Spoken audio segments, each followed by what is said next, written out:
บักเห็บตกมึงน้องพึ่งเนาะโอ้โหนี่รอบหลายปีผมเคยเห็นดูรถของแท้ผมเนาะโอ้โหเบิ้งครับเบิ้งเห็บโอ้โห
ไป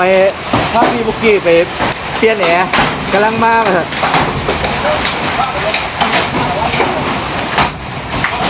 โอ้โ